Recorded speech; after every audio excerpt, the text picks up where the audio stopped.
And now, welcome to Like a Boss, insights with influencers, creatives, online entrepreneurs, and badasses like you.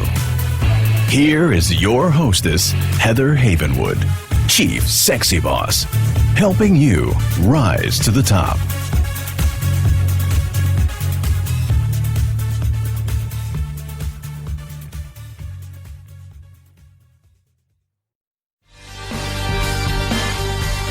Have you ever wanted to stop the 9-to-5 grind and start your own company? Do you want to have more control of your income and your time? Then now is that moment to start and grow a successful business. As a female entrepreneur, I have succeeded. I have bit the dust. I have bounced back to growth and prosperity. But this would not have been possible without first taking the leap and owning my own business. But I didn't do it alone. I hired my first business coach 13 years ago.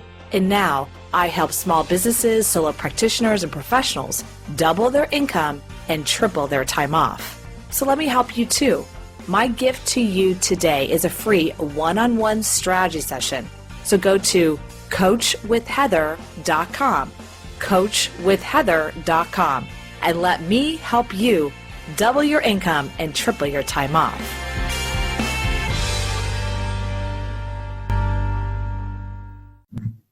Hi, everyone. My name is Heather Havenwood, and welcome to another version of Like a Boss, insights with influencers, entrepreneurs, and badasses like you. Woo! So I'm super excited to be in your living room or in your iPhone or in your ears today. I'm super excited about that. But before we get started, I want to share with you a little thing that's going on. If you're on my social media whatsoever, if you are following me on all the 1,000 places that I am, especially LinkedIn and Facebook and Instagram, you will notice there's this huge, large cut in my leg, and I got skin cancer. That's a bad word, right? Melanoma in my leg, and so because of that, it's had to be cut out. So I have this huge hole that's now been stitched up, and I'm doing this interview with underneath me is a big ice and all over my shins in my right calf. So I have a new appreciation for being able to work from home as an entrepreneur. And it is so important as an entrepreneur to realize that when you create your own life, when you create yourself as an entrepreneur, you really have the freedom to do what you need to do. So I'm super excited about that.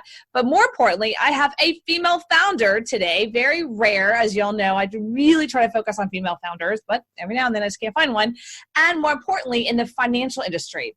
So this person actually is not only a female founder, a co-founder, and a female, but also in the banking industry specifically. And that is even rare. So we have a diamond in the rare. Diamond rare today is, I guess, what they call it, a blue diamond rare. So I'm super excited about that. But before I introduce you to her, I just want to share a personal story with you about when I was just at MJ BizCon in Vegas. It was 60,000 cannabis, marijuana owners, and I actually had to literally go up and down the aisles and ask people, is your business owned or co-owned by a woman? And most of the guys had this look on their face like, I don't know. And my favorite response was, we have a woman working for us. And I was like, no way, that's crazy. So that was kind of funny. I had to laugh about that. So that's why I'm so excited to introduce you to the person I'm interviewing today. Her name was Cameron Peck. What? I didn't say that right. Cameron Peake. Is that right, Cameron? Yep. Peake. Okay. All right, cool. Sorry about that. I am on a little drugs from the surgery. Am I allowed to just disclaimer there? Total disclaimer. All right. So Cameron Peake is the co-founder and CEO of Azlo. Cameron Peake spent years launching digital financial products and around the world before founding Azlo, a fee-free banking platform for entrepreneurs, which I'm super excited about because I've had some challenges lately in opening accounts and business accounts. It is designed for the new generation of digital entrepreneurs, which is me and you, from instant invoicing to effortless payments and transfers. Azlo accounts are integrated with tools that make running a business easier. Well, I have to say, Cameron, thank God you're here. Happy to be here on many levels. So absolutely. And I love the fact that you're a woman, but let's start with your personal story. And with that, when did you start this particular company? When was it founded? When did it get launched? Yeah. We launched publicly about 2 years ago, and have been working behind the scenes on it for 3.5 years. So, Okay. As you already brought up, building banking services isn't easy. So we've been tinkering away for a while on it. Would you consider yourself a tech girl or a banking girl? Very much a tech girl. Got it. Got it. So, I mean, I think you think about traditional banks and everything that means, right? Whether it's long processes, difficulty accessing them, fees, working on their hours, and like that's not tech, right? Tech is about disruption, making things easier and simple, and thinking about different sort of business models, and we're all tech. I'm all tech. I really love that. Thank you for sharing that. I'll share a quick story. I won't say the names of the bank, right? But I went into a traditional bank last year. Last year, I really focused on kind of diversifying as well as business accounts and really looking at my business accounts. And I walked in, and my particular entity has been in the state of Texas for 10 years. So it's not like I just started it, right? So I'm very familiar with the process. And I walked in, I had all my papers, and I walk into a person who's probably making $20 an hour, whatever, behind the scenes, and he's telling me that I'm not legal and stuff. And I'm like, actually, no. And I'm having to teach him all the documentation, right? I'm having to teach him, and they still denied me.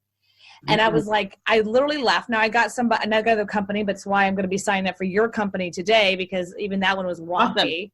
Awesome. But I found it fascinating that as a business owner, it's almost like they don't want me to give them money. They don't want the account. They say they do. They have business bankers on their little card. But when I actually start talking about business things, they don't know what I'm talking about. They have no idea. My favorite is I go, well, I'm an online company. Well, what does that mean? Well, I do marketing, affiliate marketing.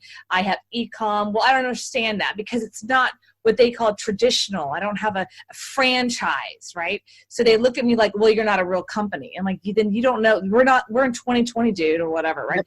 So I'm hearing from you, and I'm putting words in your mouth. Are you saying that you guys are really designed for companies like myself and freelancers and things like that? I don't know. Absolutely. Oh. So we are designed for anyone that operates in the new digital economy, which is everyone, if you think about it. Companies that market on digital platforms, build their companies on digital platforms, or sell. That's who we're made for.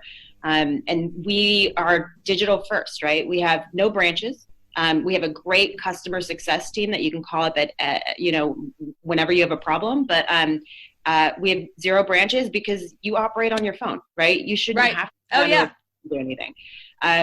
We also, have no fees and no minimum balances because so many of these companies are pre-revenue. You're just starting. You shouldn't have to pay to have a business account. We all know it's really important to separate your business finances from your personal when you're starting a company, but you shouldn't have to pay to do it until you're at a point where you can actually afford to. So as we look at it. So that's a good one. I just love the fact that I have my personal account and they get free checking or, 10, something really low. And then all of a sudden it's a business account and now I'm paying 20 or 15 and there's all these minimums and stuff. And I'm like, you do realize that when you're a freelancer or you own your own company and you have no employees, you have all freelancers or things like that, you really don't try to have many things going through, right?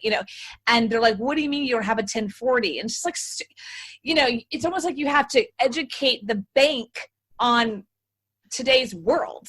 You know what I mean? I've been doing that for years when they're like, why don't you have a 1040 or what's a 1099? I have to explain to the person who's handling my account this, right? So let me ask you a question. I feel like all tech people like yourself are trying to solve a problem they either ran up against or they did a huge amount of research on. Which one used yours and what happened? A little bit of both. So, I actually have spent most of my career using digital channels as a way to bring financial services to groups of people who didn't have great options in the past. And so I worked in Haiti after the earthquake, actually launched a mobile money program there. And so where people were keeping cash under their mattresses or buying goats instead of putting their money in a bank account because banks didn't want to serve them, we actually launched a product to help them, right? Did that in Indonesia. So Indonesia is a network of islands. And if I wanted to send money to my daughter who was in college, I actually had to drive for hours, wait in lines at a bank to be able to get money to her. And we actually enabled you to send that through your phone. And so what I've been doing for my entire career basically has been using those digital platforms to introduce services to people that haven't gotten it in the past. And so for us launching Azlo, the small business banking landscape in the US, most banks just look at, bigger commercial, bigger businesses. And typically they dumb down that service a little bit for small businesses. Yeah. And we said, we can do this so much better. And so we launched a product from the ground up that was built specifically for small businesses and specifically for digital businesses and the needs that they have, because we viewed it as a massive problem. So for me, it was both kind of a culmination of everything that I've done, right? Yeah. And also a massive, massive problem here in the US. It is a massive problem. So is your first market the U.S. specifically? Are you going outside the U.S. right now? You're just U.S. based only, right? US, the U.S. market is huge, and there's a lot. It's totally huge. I was just curious because there is a whole other side of the world, and I had a guy that I interviewed once. Great story because it's really actually interesting. So he messages me. It was a friend of a friend's introduction, something like that. He lives in Switzerland of all places, and he owns this huge Amazon business. And I said, I'd love to interview you. So we set up a date, right? And it was going to be like this. He flew here. Oh my God. Yeah. And I'm like, and then he's like, okay, I'll be there, Monday. I'm like, what do you mean you'll be here? And he's like, oh, I'm like flying from Switzerland on his own dime. Yeah. But he was a millennial. So he's like, I just travel. So I figured I'd just show up. And I was just like, this is fascinating. Yeah. But we had an entire conversation about, because he does Amazon all over the country in different countries, there's different, markets, right? He had a really challenging time in conversion and money and moving money around. He said it took him 2 years to get a bank here.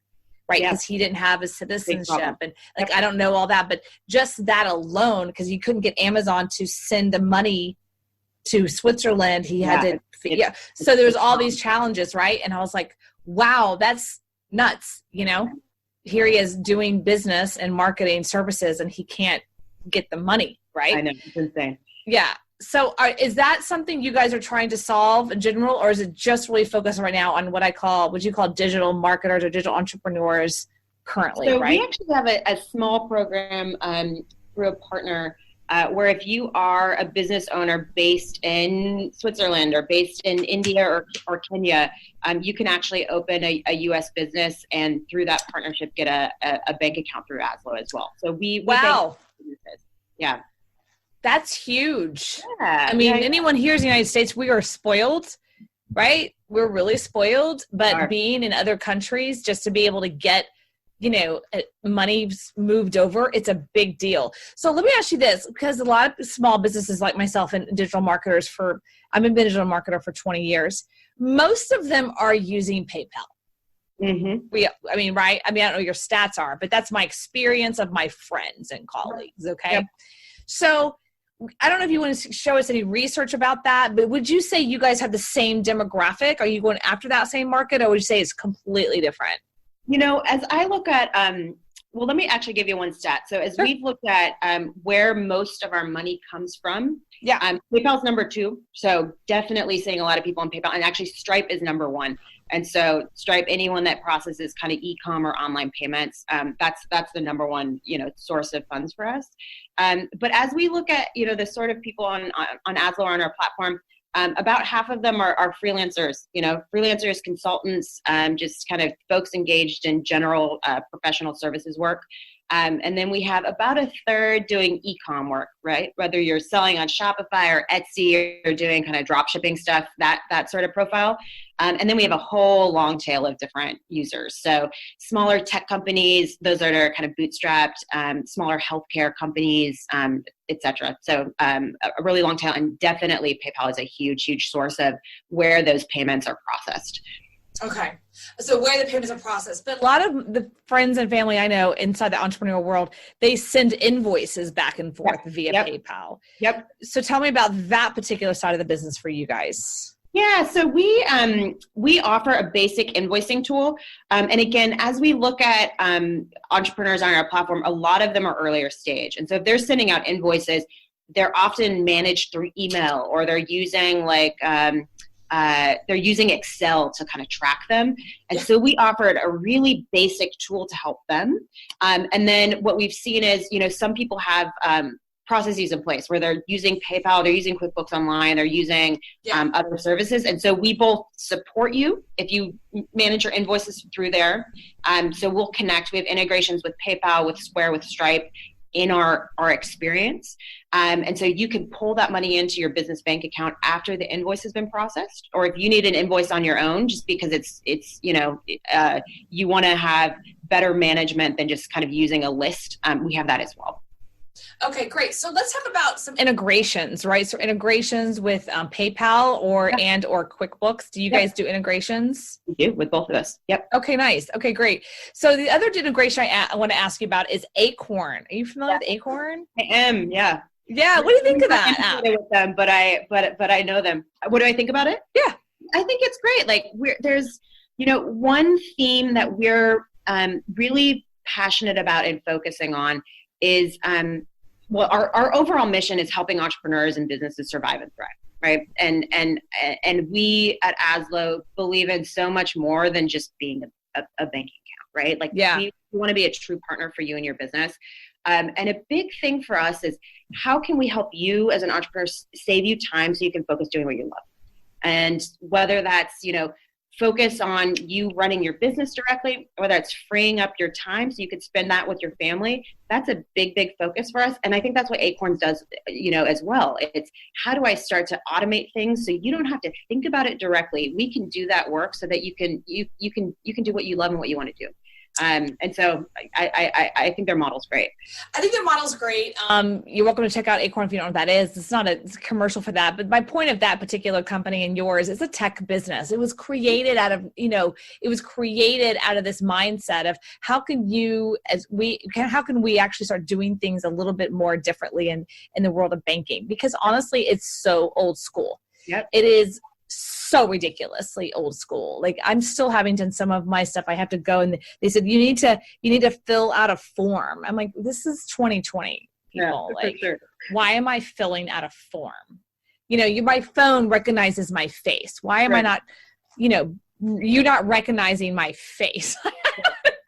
Why do I have to have a pen? Anyway, but I'm super techie, right? I'm a tech girl. I'm like you. I'm like anything that's about techie. I'm like, I'm there, right? Like, the newest app, I'm beta X. So when I actually ran across when I got what I call pitched by your PR person about this, I was like, oh my God, I so want to interview her because I so want to know what's going on in the latest and greatest of tech. And so I love that. Now let's talk about your story. So you said 3 years ago, you started focusing on this particular company, but what were you doing before that? And what's your personal story? Yeah. So I, as I mentioned, spent most of my early career launching different digital financial products around the world. And so that's everything from launching a mobile money product in Haiti, another in Zimbabwe, a microfinance wholesale bank in Indonesia. Ooh, that sounds cool. What was that? Yeah. So, in Indonesia, there's a ton of microfinance institutions, and I imagine most of your listeners know what that is, but it's just micro loans and banking for small entrepreneurs. And as you think about banks around the world, most of them just serve the top, 1, 2, 4, 5% of a country, right? And that means that 95% of people don't have banking services. And if you need a loan to help grow your business, oftentimes microfinance institutions are where you go. What we saw in Indonesia was that a lot of these microfinance institutions had some money, right, because of their user base. But if they wanted to expand their pool of capital, there was nowhere they could go to get that money, right? And what we also saw was that they were really local. And so I might be able to, store your money or offer you a loan in like a small footprint. But if I wanted to connect you into the banking infrastructure, I couldn't do it. And that's the ATM network. That's like a remittances network. So the ability to send money, across the islands. Individual microfinance institutions couldn't do that. And so we actually helped to launch a wholesale institution for all of those microfinance entities in Indonesia. So I had a pretty crazy run, early in my career. But what I realized is that people need a safe and immediate place to store their money, right? Not under their mattress, the ability to connect into, financial systems in a way that saves them time and fundamentally saves them money. And digital was a way to do it. And so, everyone had a phone in their pocket at that time. And we really took advantage of that network to launch some pretty cool products. And so, I spent almost 10 years kind of doing that, and then realized that there was a lot I could do back here in the US. Yes. And so us old Americans and stuff want focus. No, I'm just kidding. I'm giving you a hard time. Exactly. You do, but you kind of think like, the US, everyone has a bank account. There's no problems we can solve. And you scratch under the surface and there's a lot. There's a lot, girl. Let me share with you, and I don't know if you know this story, so stop me if you do, but have you read the books, The Soul of Money by Lynn Twist? No, I haven't. Okay, so this is you're welcome to use the story in the future, but let me share the story with everyone, and you're welcome to use this in the future. So there's a book called Soul of Money by Lynn Twist. It's been 10 years. So Lynn Twist, what she did for a living, she lived out of San Francisco, actually, or the Northern California area, actually. And what she did for a living is her job was to go to, she calls it rich people, and ask them for money for the Hunger Project. That was her job, okay, to basically wine and dine people and to get money. And she was kind of a granola girl herself. She was a more granola girl in Northern California, and she was just talking about all her situations around money. However, one of the things with the Hunger Project back in the late 90s, early 2000s, the question they asked was, what's the number one underutilized resource on the planet that if it was altered, it would end hunger? It's kind of an interesting question. And the automatic I had in my head is like food, right? Or oil or something, I don't know. But so I'll ask the question again, and you can think about it, and I'll give you the answer, which is going to go right to your story, which is, what's the number one underutilized resource on the earth, on the planet? Resources like water, oil, right? That if it was altered, it would end world hunger. And the answer is women. And they're the ones that started microloans. Exactly. Right. So they saw that in small countries. Indonesia's one, right, where the women who the old structure was the men would go off wherever for months and work and supposed to be coming back and giving them money, but that didn't always work out so that way. So they said, well, we'll $100, $200 or whatnot to these women to create, sewing something or making something and create this thing called commerce. They taught them commerce because that's the most underutilized, resource on the planet, which is women. So I just love that story because it goes back to who you are and what you're creating, which is what's the number one underutilized resource. I think in America, it's freaking small businesses. I think it's women's small businesses to be exact, but that's my own judgment assessment. Okay. That I have no data on that research, but that's why I think what you do and with that story is so aligned. You really are on the cutting edge of what Lynn Twist and the Hunger Project started almost 2 decades ago. Yeah. Well, and I think the cool thing about that is, it was kind of a big thing 2 decades ago, right? You think about women and microloans, but it didn't stop, right? It evolved. And now we're in an age where, again, it's not about, it still is, right, about kind of a group of women coming together and maybe sitting in a neighborhood coffee shop and managing their pool of loans, but it's bigger than that now. And we're using, digital phones and digital tools, whether it's in, Kenya or Haiti to transfer money to your daughter or your cousin or your vendor across borders, or we're using it here. You're a small business owner. You got a bunch of stuff you got to do, and you don't want to go down to a branch to do it. Do it from your phone. I mean, it's a whole thread that we've been pulling for the last 20 years.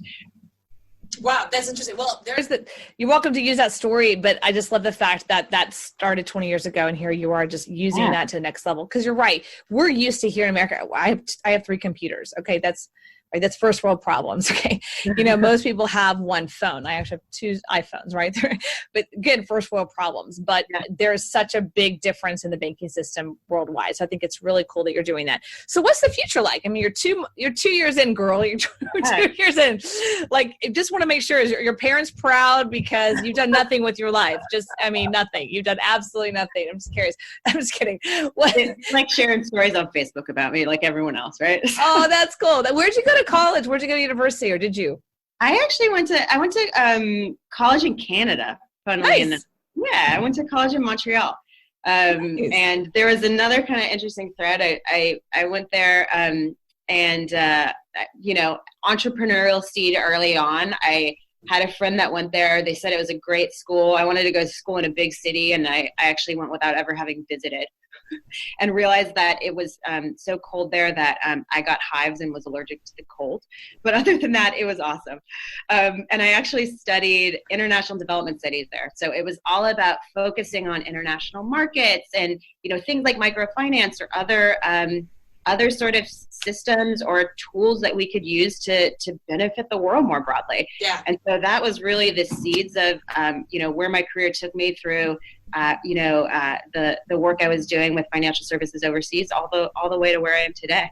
Nice. Wow, that's pretty impressive that you just showed at Montreal. I couldn't have done that. It's a little too cold for me. I don't think I knew what I was getting into. So. That's so cool. Okay, so you went there, and you're now San Francisco, the tech capital of the world. Yeah. Right. And you're from Portland, right? So you're West Coast baby. You're a techie. West Coast, yep. That's cool. We won't hold it against you. Just kidding. So what's the future like? You're only 24 months in. What's the future of this company? Where do you see it going? Are there products that you guys are wanting to evolve into? Any kind of other kinds of products for entrepreneurs? Yeah. So, I think the really cool thing for us is we launched publicly about 2 years ago, have been at it a little bit longer. And what that period was about was building up kind of what you'd expect in a basic banking account, right? The things that you need to run your business banking account. So that's, all digital onboarding flow, your business banking account without fees or minimum balances, invoicing, intercompany transfers, integrations, mobile check deposit, those basic things that what we heard from business owners they need to have in place.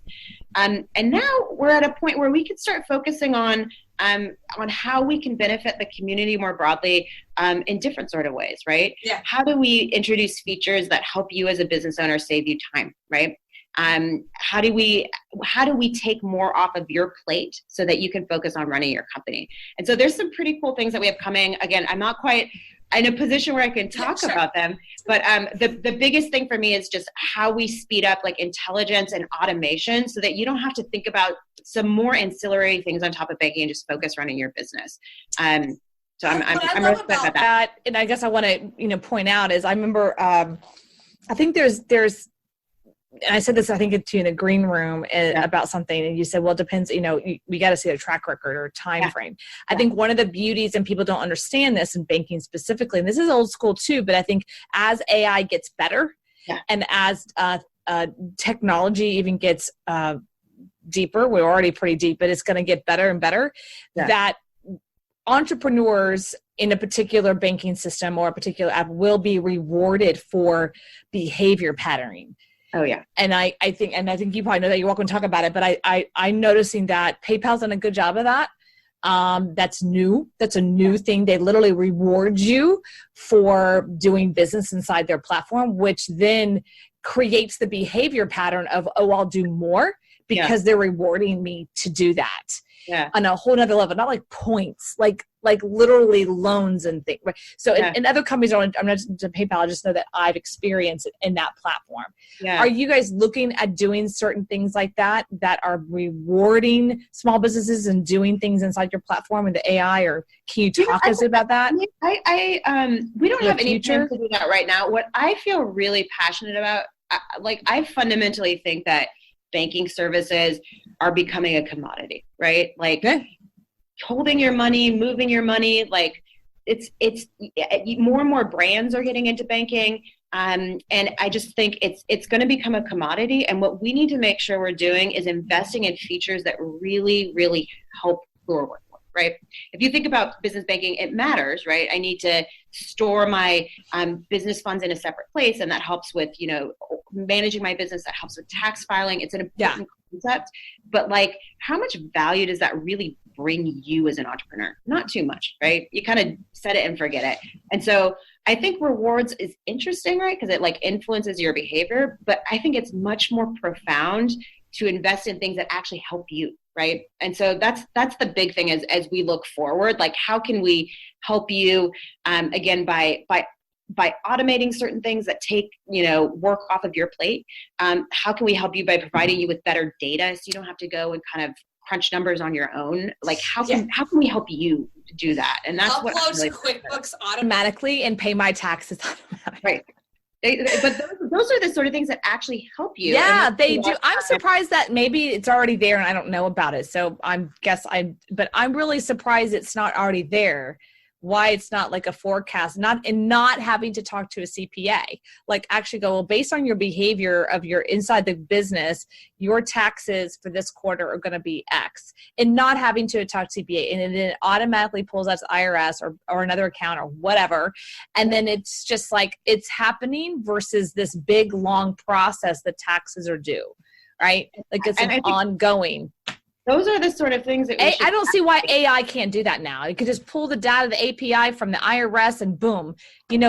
I don't see why in the world we're living with all the rules and regulations and API data being able to throw. This is my perfect world, by the way, I'm complaining, is that, I say I'm in Texas, I'm an LLC, I'm, whatever my membership is, right? And then like the API goes out to get the tax code for that and puts it in and goes, based on that, you need to give X amount of dollars this quarter. And I go, okay, do that, And then at the end of the year, I can hire the CPA and go, did I give too much? I get some money back, You said you're technical at heart. You clearly are technical. Yeah, exactly. These are the questions we should be asking, right? Right. I don't want to rely on a human to have to read the tax code. Like, the tax code's the tax code. Like, why can't it be API'd out? Right, that's totally. me and my, like, why is that we not AI and IRS codes? I don't think it'll happen. These are the demands that we should be making and the questions we should be asking. And like, again, when's the last time your bank really offered you like true value? I don't know. And so like, that's where I'm really driving the company and making sure the team is aligned, because I think it's super important. Are you a millennial? Define millennial. I don't know. I think it's, you were born, after 80. I was born after 80. I'm a millennial in some ways and totally not in others. I like my phone. You're like a sandwich. I call this, we're the X's. So I'm sandwich. Yeah. So we're not boomers and we're not millennials. We're like the sandwich one. We're So we just deal with both sides of the fence on either side. Totally. It's partially the mindset, so. Yeah, it's a mindset. I was just curious. You don't seem like a millennial, nothing wrong with them, but I'm just saying like, are you one of me or what? That's all. Cool. So anything else we might need to know? And let me just ask simple questions on this. In my experience, I have opened up, 10 different bank accounts, 10 different business bank accounts, different banks throughout my 10 years of business. Actually 15 years of business, this company. And sometimes it's so easy. And sometimes I'm like, seriously, I like slit my wrist. Yeah. So what's your experience? What would be their experiences that when you can open an account? Can you open an account right on the app? Do you have to make a phone? Like, how does that look? So you can open right on the app. Just takes a couple minutes to go through the form. And then typically you get an answer within either seconds or maximum 2 days, depending on kind of the complexity of your business. But it's entirely digital, streamlined, just takes you a few minutes, and then you're up and running and good to go. And you can manage everything from your app. Again, no minimum balances, no monthly fees. We're built for you as digital entrepreneurs. What about paperwork? They call it the paperwork and confirming the LLC or what the S Corp or C Corp with the state. How does that work? Is that all API'd? Some of it's API'd. We usually say on the site like what you need to bring and prepare for. But what I'll say is it's not like a whole slew of things. Usually what we need is we just need to confirm that you're a real business. And so again, in some cases we can do that just by knowing who you are. And in some cases we need, your articles of incorporation or something you filed. So we're really working towards, and for any of your listeners who are users or become users, is how we can continue to improve the process. Again, we've been around for publicly for about 2 years, and we're constantly improving. We're a business and evolving and growing ourselves. And so where there's feedback and it's really about improving that onboarding flow, let us know. And we want to continue to invest in making it a great product for our community. Nice. Wonderful. Well, great. Thank you so much for being here, Cameron. I really appreciate it. And where can they find you, or where can they find your company? Yeah. So we're at Azlo.com, AZLO.com. And then you can find me either directly through Azlo and our customer support team, or on LinkedIn. I'm Cameron Peake, Peake. Awesome. Thank you so much for being here. I really appreciate your time. And I love the fact that you're a female founder. And I love the fact that you're focusing really on really changing the landscape for entrepreneurs worldwide. So thank you.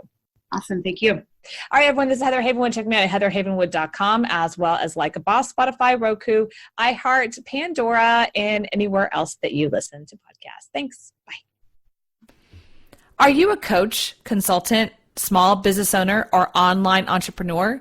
Do you want to significantly grow your business, triple your list, and double your sales conversions?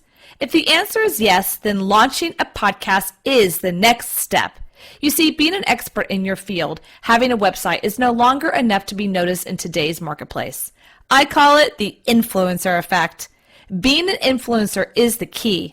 You see, people do business with people they know, like, and trust. And having your own podcast helps people to connect with you. If you're interested in having me help you launch your own podcast, grow your influence, and promote your business, then go to influencergrowthformula.com. That's influencergrowthformula.com. And let me help you rise to the top.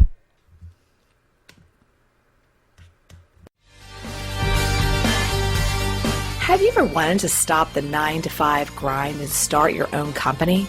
Do you want to have more control of your income and your time? Then now is that moment to start and grow a successful business. As a female entrepreneur, I have succeeded. I have bit the dust. I have bounced back to growth and prosperity. But this would not have been possible without first taking the leap and owning my own business. But I didn't do it alone. I hired my first business coach 13 years ago. And now I help small businesses, solo practitioners, and professionals double their income and triple their time off. So let me help you too. My gift to you today is a free one-on-one strategy session. So go to coachwithheather.com, coachwithheather.com, and let me help you double your income and triple your time off.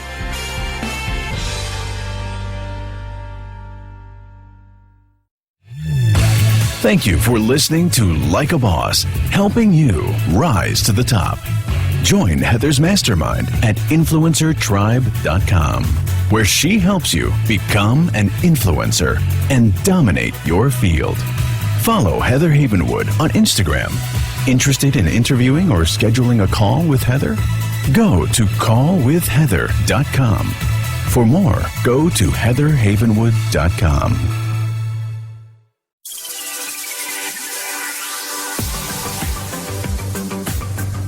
AM/FM 247, the best in talk and music all day and every day.